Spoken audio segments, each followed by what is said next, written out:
Desde el Centro de Conferencias Dr. Bienvenido Delgado Villini, en el Hospital General de la Plaza de la Salud, presentamos Vivir en Salud con el Dr. Nepomuceno Mejía.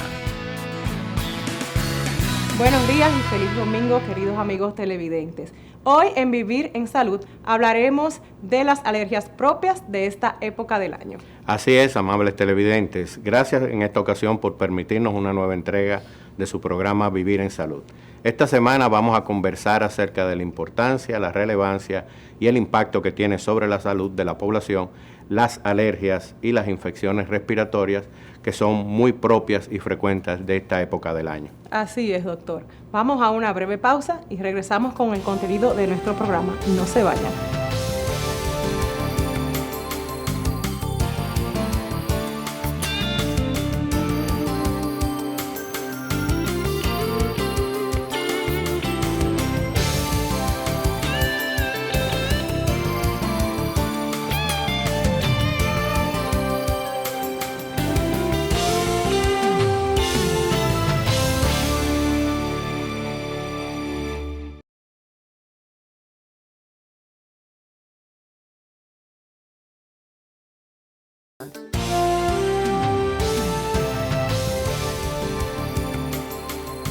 Continuamos, amables televidentes, en el desarrollo de su programa Vivir en Salud. En este segmento vamos a conversar con la doctora Rosarny González, quien es médico neumóloga, coordinadora del Servicio de Neumología del Hospital General de la Plaza de la Salud, acerca de temas relevantes e importantes para la población a propósito de este periodo, que son las alergias y las infecciones respiratorias.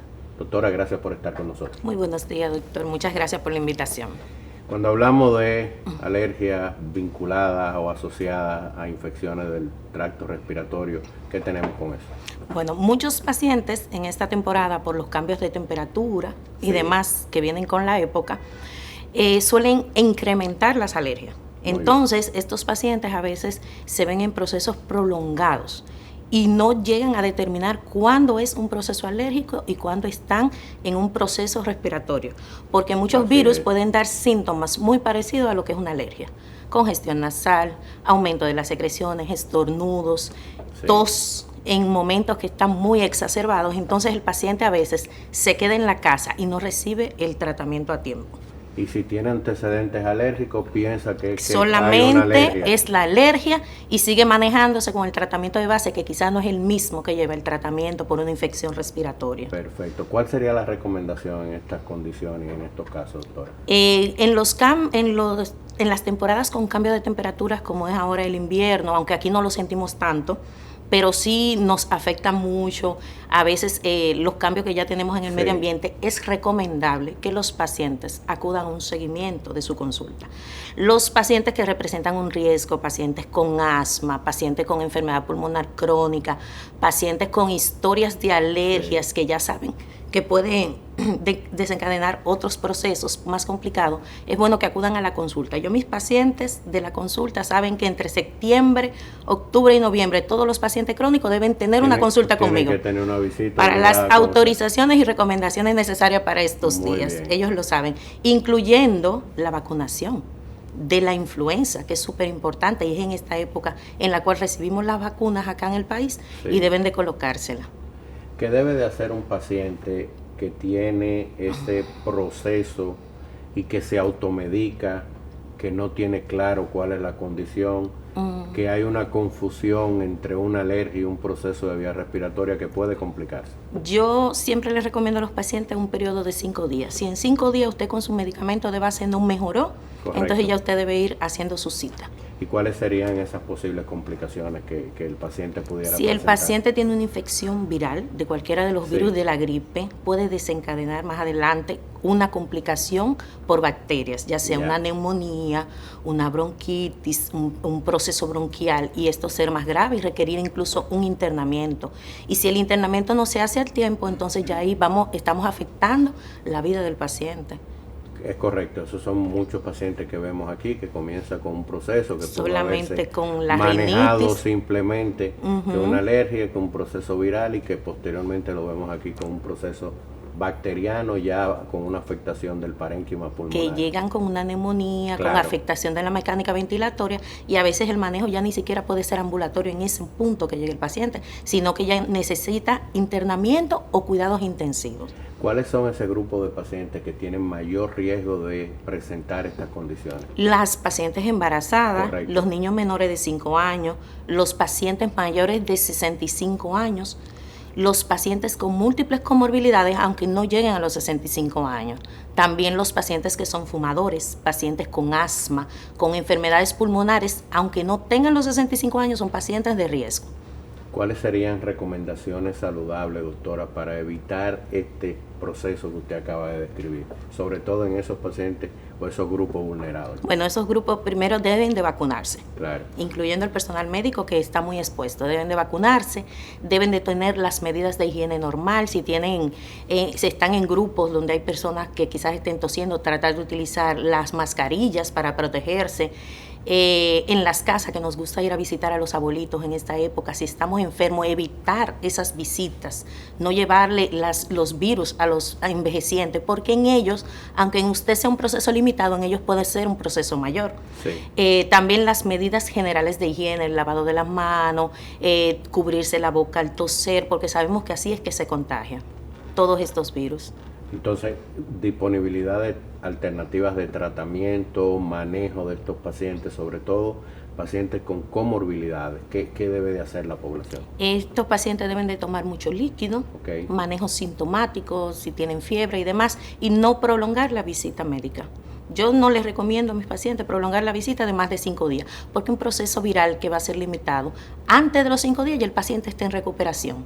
Pero si usted ve que van 5 días y persiste la fiebre, persiste el malestar, a pesar de estarse medicando, de tomar suficiente líquido, de mantener una adecuada alimentación, entonces ya necesita ayuda de un profesional. Pruebas de laboratorio, pruebas diagnósticas que hay disponibles para poder identificar esos casos que... Tenemos muchas pruebas, Ok. pero ya eso lo va a determinar realmente el médico cuando ve el paciente. Correcto. Porque no podemos Así es. festinar las pruebas. Dependiendo de cómo esté el paciente, de la condición, del riesgo. A veces, tan solo hablando con el paciente, sabemos que tenía un nieto que tenía influenza y lo visitó. Y ya yo sé que puede ser una infección por influenza. Entonces no debemos gastar quizás en otras pruebas. Así es. Entonces ya eso es luego de la evaluación que es recomendable. Doctora, valiosa e importante información. Para finalizar, mensaje y recomendación a la clase médica y a la población en sentido general en relación a las medidas a tomar en cuenta para evitar, y si ya está, poder manejarla y evitar complicaciones. Bueno, en esta fecha es importante tener una cercanía con su médico, una visita de seguimiento a aquellos pacientes que ya mencioné que son pacientes de riesgos. Entonces es importante siempre mantener una adecuada hidratación, alimentación y las medidas de higiene para evitar. Y ya luego que los procesos están ahí, de ir al médico de manera temprana, no esperar a estar complicado. Si el proceso va de 3 a 5 días y no ha presentado la mejoría que llevan los procesos virales, entonces vaya organizándose para venir a su consulta, que de seguro va a recibir el tratamiento adecuado. Así es, doctora. Gracias por esa importante y valiosa información. Y a ustedes, amables televidentes que han permanecido con nosotros en su programa Vivir en Salud, hemos conversado con la doctora Rosandi González, quien es médico neumóloga, coordinadora del Servicio de Neumología del Hospital General de la Plaza de la Salud, acerca de los procesos respiratorios, alergias, asociados o no, pacientes con enfermedades, comorbilidades, sobre las posibilidades de tener una atención temprana como medida de prevención y de poder evitar complicaciones que le permitan pues mantenerse en una vida activa, recibiendo su tratamiento adecuado y llevando un estilo de vida saludable. Vamos a una breve pausa y continuamos con el desarrollo del programa.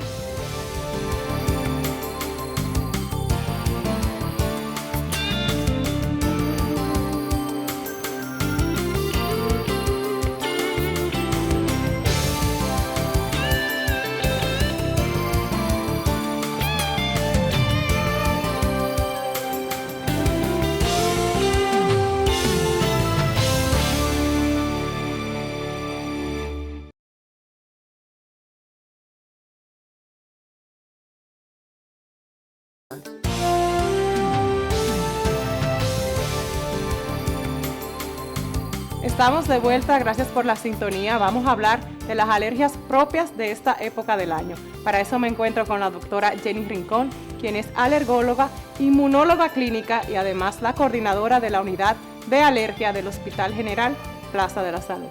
Hola doctora, ¿cómo está? Hola Nicole, bien. ¿Cómo se siente? Gracias por acompañarnos. Gracias a ustedes por la invitación. Entrando directo en el tema, doctora, cuéntanos qué es la alergia y cuáles son los diferentes tipos de alergia. La alergia es una reacción exacerbada que tienen algunas personas a agentes que no son nocivos, o sea, cosas que no son dañinas. Cuando se ponen en contacto con el cuerpo, nuestro sistema inmunológico reacciona de forma exagerada. Las alergias pueden ser de tipo respiratorio, de tipo alimentario, o sea, ya ahí involucran el aparato gastrointestinal.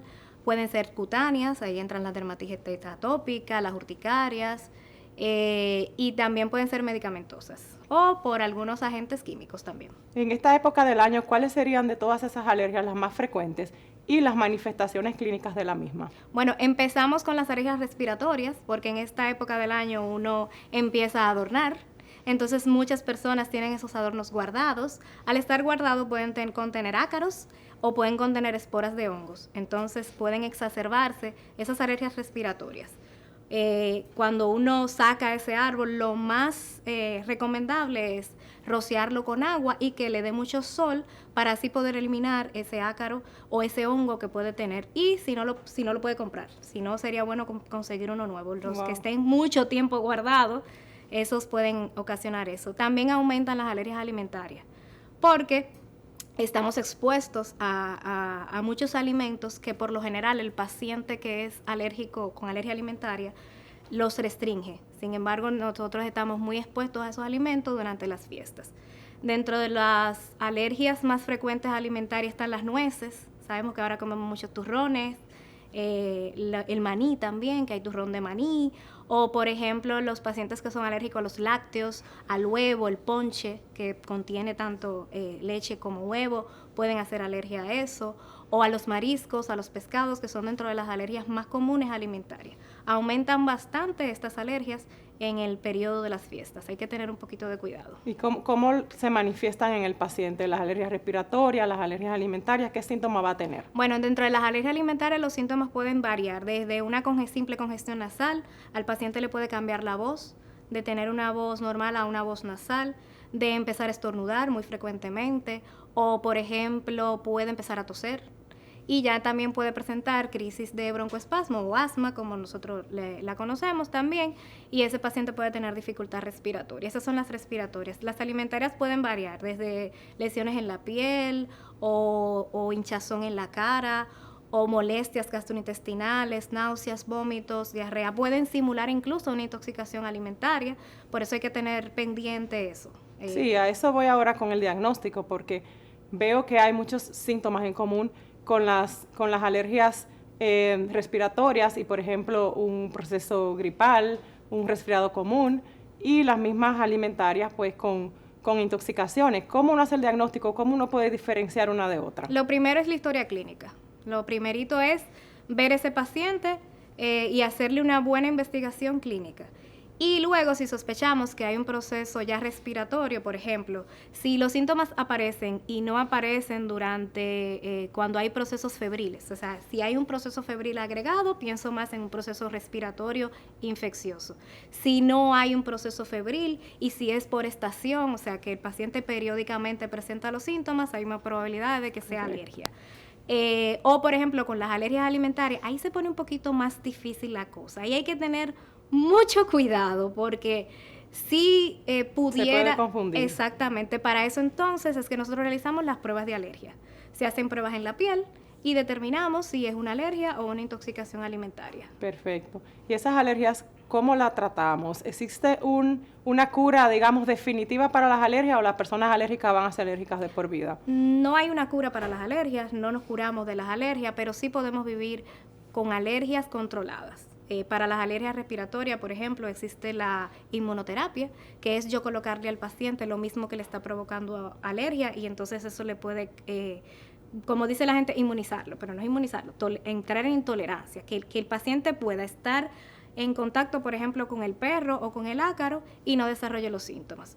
Con las alergias alimentarias sí hay que hacer evitación estricta y hay que tener mucho cuidado, y es un llamado no solo al paciente de que evite el alimento, sino a los familiares que tiene alrededor, a los amigos, que sean empáticos, que no ofrezcan el alimento sospechoso. Es un trabajo en equipo. Exactamente. ¿Por qué? Porque muchas veces al paciente con alergia alimentaria le dicen un poquito no te hace daño. Un poquito a un paciente con alergia alimentaria le puede poner en riesgo la vida. Entonces hay que ser empáticos. Sí, claro. Y para finalizar, doctora, ¿alguna recomendación en temas de prevención para prevenir estas alergias respiratorias y alimentarias propias de esta época? Identificar a qué somos alérgicos, eso se hace con una consulta médica con la historia clínica, y una vez que reconozcamos eso, entonces evitar el alérgeno, ya sea ambiental o respiratorio. Algo que se me olvidó, la flor de Pascua, que está muy bella y hermosa. En pacientes que tienen alergia al látex, por ejemplo, pueden tener alguna urticaria o algo. Sí, porque son de la misma familia de donde saca el látex. Entonces, se me había olvidado eso, pero como es una flor tan hermosa que nosotros ya a veces podemos tener contacto con ella, y entonces puede estar pendiente si desarrolla alguna reacción en la piel, pues puede ser reacciones por contacto o respiratorias. Excelente. Muchísimas gracias, doctora, por todas esas recomendaciones y toda esa información brindada. Ya saben, el año que viene a lavar sus arbolitos antes de ponerlos. Nos vamos a una breve pausa y regresamos.